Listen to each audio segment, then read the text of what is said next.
What's up, everybody? Welcome to Podcast Now. I'm Alex, and in this video, I want to talk about Marvel Cosmic Invasion. We finally got the release date. We got a new trailer, and I believe we officially have the entire roster. I think we were waiting on those last two characters, which turns out to be Phoenix and Iron Man. Trailer kind of showcasing them at least to start, right? Like a character introduction thing. And then it just goes wild, and some really, I think, amazing gameplay, some unbelievably good music in the background that's kind of underrated. I don't talk about that as much in videos, but I am so pumped to play this game. Comes out December 1st, 2025. Of course, Switch 1, Switch 2, PS4, PS5, PC, and all the Xboxes, right? One, Series S and X. So we got the date.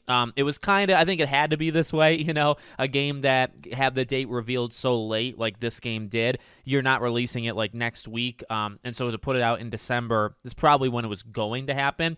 Of course, I think this puts it like 3 days before Metroid. And December, really, it's not packed, but it is, I guess, packed in the first 4 days. You got this game, a couple days later, Metroid, Game Awards, and that's pretty much it. Year kind of calls itself, gaming-wise, after Game Awards. So, second to last game that I'll be playing this year, but it looks, again, absolutely phenomenal. I have very high hopes. Now, I do always get myself psyched up for these games, really ever since Shredder's Revenge, and there hasn't been too many games that, well, definitely hasn't been actually any game, in my opinion, that's reached Shredder's Revenge again. I got so excited for Power Rangers, which was that only last year? I feel like it feels like it was like 5 years ago, but it might have actually been 1 or 2 years ago.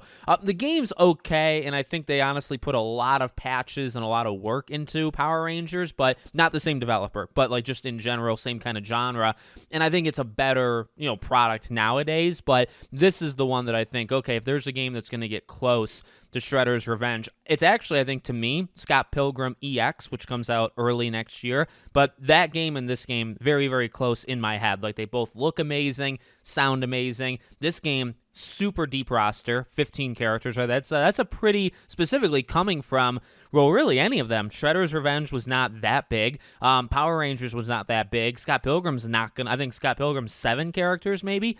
So 15, that's double, the game that I actually think might be better. So that actually might get me more pumped for a game like this. It's always looked good. It continues to look good in the trailer they revealed today or released today, and we'll talk about it a little bit more as we get closer. I'll play it. I'll have coverage, on the channel as always.